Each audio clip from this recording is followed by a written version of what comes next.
పెట్టుడు. అప్పుడు పార్లమెంట్ ఎన్నికల ముందు ఏమన్నాడు? కనబడ్డ దేవుని మీదల్లో ఒట్టు పెట్టిండు. పెట్టలే? మన పాలమూరు కురుమూర్తి మీద కూడా పెట్టిండు. 15 ఆగస్టు కల్లా రైతు రుణమాఫీ చేసి తీరుతా అన్నాడు. భూమి బద్దలైనా, ఇటున్న సూర్యుడు అటు పొడిచినా, తుఫాన్లు వచ్చినా, భూకంపం వచ్చినా 15 ఆగస్టు కల్లా రుణమాఫీ చేస్తా అన్నాడు. అయినా అదే మరి చాలాసార్లు అసెంబ్లీలో అడిగినాం, అయ్యా రేవంత్ రెడ్డి రుణమాఫీ అయిందంటున్నావు కదా, నీ ఊరికే పోదాం, నీ ఊర్లోనే కసీర్కాడ రుణమాఫీ అయిందా లేదా అడుగుదాం, 100% అయిందంటే మేము రాజీనామా చేస్తాం, నువ్వు తయారా రేవంత్ రెడ్డి అని అడిగినాం. సప్పుడు లేదు. ఇవాళ పొద్దునే తుమ్మల నాగేశ్వరరావు మాట్లాడుతుండు, ఏ రుణమాఫీ మొత్తం అయిపోయింది, మొత్తం అయిపోయింది. మరి మా జడ్చర్లలో మా తమ్ముళ్ళని అడిగితే సగం మంది మాకు ఇంకా రుణమాఫీ కాలేదంటుండు. అంటే రేవంత్ రెడ్డి ఎంత జూటే బాజ్ బట్టే బాజ్ అంటే దేవుడి మీద ఒట్టు పెట్టి పాలమూరు బిడ్డల గౌరవాన్ని తీసేసింది.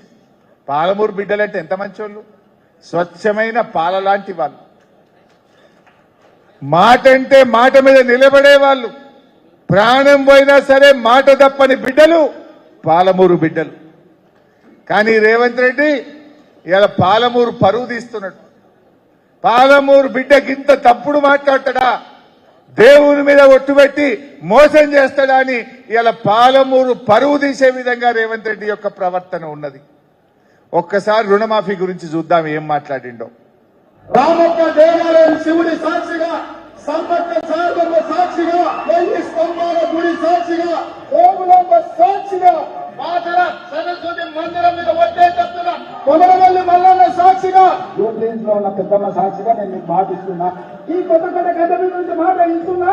గురుమూర్తి స్వామి సాక్షిగా, ఆర్మూర్ శుద్ధుల గుట్ట సాక్షిగా, అనంతగిరి కొండల్లో ఉన్న పద్మనాభుడి సాక్షిగా, నేను యాదగిరిగుట్ట లక్ష్మీ నరసింహస్వామి ఆనగా మాటిస్తున్నా. మెదకు చర్చి సాక్షిగా, 7 పాయల దుర్గమ్మ సాక్షిగా నేను మాట ఇస్తున్నా. పాలమూరు మిత్రుల సాక్షిగా, జాంగీర్పేట గారి సాక్షిగా నేను మాట ఇస్తున్నా. దేవరాజ్ సాక్షిగా, బాబోజీ సాక్షిగా నేను మాట ఇస్తున్నా. భద్రాద్రి రాముడు సాక్షిగా నేను మీకు మాట ఇస్తున్నా. అక్కడి సూర్యుడు ఇక్కడ ఉదయించిన, భూమి ఆకాశం తిరగబడ్డా, తుఫానులు వచ్చినా, భూకంపం వచ్చినా, భూమి బద్దలైనా నేను మాట ఇస్తున్నా. 15 ఆగస్టు లోపల తెలంగాణ రైతాంగానికి 2 లక్షల రూపాయల రుణమాఫీ చేసి తీరుతా. 2 లక్షల పైన ఉన్న రైతులు ఎవరు ఆందోళన చెందాల్సిన అవసరం లేదు. 2 లక్షల పైన రుణమా ఉన్నవాళ్ళు 2 లక్షల పైన ఉన్న రుణాన్ని మీరు బ్యాంకులో చెల్లించండి. మీరు చెల్లించిన మరుక్షణం ఆ 2 లక్షల రూపాయలను కూడా మీ ఖాతాలో వేసే బాధ్యత మా ప్రభుత్వం తీసుకుంటుందని చెప్పి నేను ఆ రైతాంగానికి తెలియజేస్తున్నా. ఈ మాటన మీరు 2 లక్షల మీద పైసలు కట్టిన వాళ్ళు ఉన్నారా? ఇంట్లో ఉన్నారా? ఉన్నారు. ఓ ఇంతమంది కట్టిరు. పాపం ముఖ్యమంత్రి కదా, అందుకే అప్పటికి ఇంకా ఆయన రంగు బయట వాళ్ళే. ఇప్పుడు అర్థమైంది, అడేసాలు అయిపోయింది.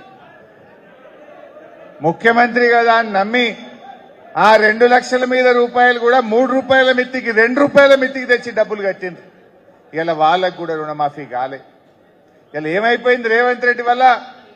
ఆయనకెట్లా పరువు లేదు, ఆయనకెట్లా గౌరవం లేదు.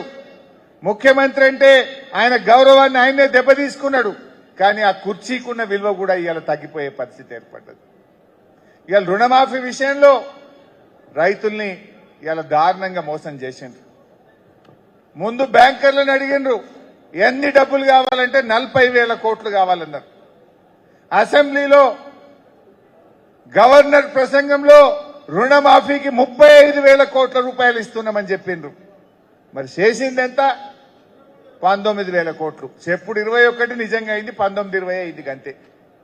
అంటే గవర్నర్ చెప్పించింది ఒకటి, చేసింది ఒకటి, ఏమి చేయకుండానే మొత్తం అయిపోయిందని చెప్పి చేతులు కాబట్టి ఇలా రాష్ట్ర రైతాంగాన్ని ఏ రకంగా మోసం చేసిండ్రో మీ అందరికీ అర్థమైతా ఉంది. ఇది రుణమాఫీ సంగతి. ఇంకా మన కేసీఆర్ గారి గురించి మాట్లాడుకోవాలంటే ఇలా రేవంత్ రెడ్డికి కేసీఆర్కు ఉన్న ఒక తేడా కూడా మీకు చెప్పాలి. ఎన్నికల ముందు హామీ ఇచ్చి మాట తప్పుడు రేవంత్ రెడ్డి వంతు. ఎన్నికల్లో హామీ ఇవ్వకపోయినా ప్రజలకు ఏం కావాలో తెలుసుకొని చేసిన నాయకుడు